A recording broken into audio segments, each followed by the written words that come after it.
Por të libra hynor, Allahu Xhelle Xhelalu do t'ia zbriste dhe do ja dërgonte dhe do t'ia tregonte njerëzve nëpërmjet vetë natyrës njerëzore. Dhe nëse nga popujt të ndryshëm në vende dhe kohë të caktuara janë zgjedhur disa njerëz të posaçëm nëpërmjet të cilëve do t'u tregohet njerëzve mbar mesazhi hynor i Allahut subhanahu wa taala, atëherë këtu kemi të bëjmë me profetët, me të dërguarit, me këta njerëz të përzgjedhur nga vetë Allahu subhanahu wa taala. Allahu Xhelle Xhelalu në Kur'an thot: "Thumma ba'athna min ba'dihi rusulan ila qaumihim faja'uhum bil bayyinati."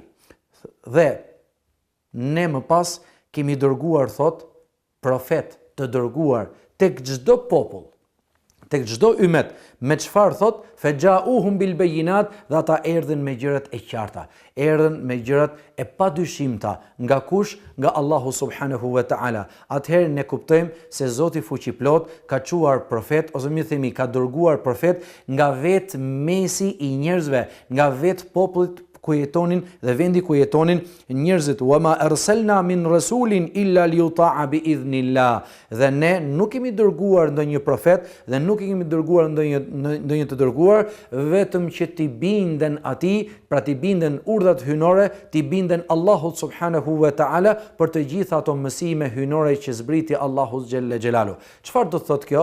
Do thot se Zoti fuqiplot nuk e ka lënë njerëzimin kot, sepse Zoti në Kur'an thot: "E fa hasibtum annama khalaqnakum abathan wa annakum ilayna la turja'un." A menduat ju se ne ju krijuam juve kot dhe ju nuk do të ktheheni tek ne?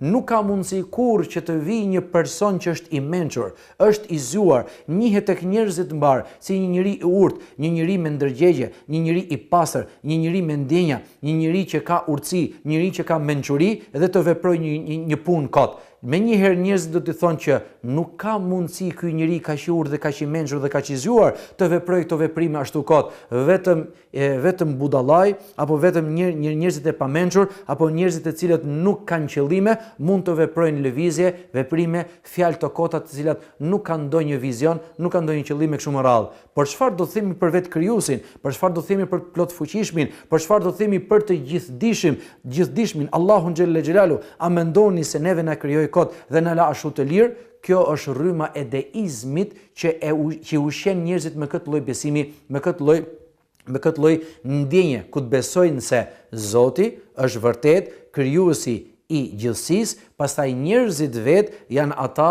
që e shikojnë vetveten e tyre, jetën e tyre dhe ligjet në tokë sipas endjes së tyre dhe sipas dëshirave të tyre.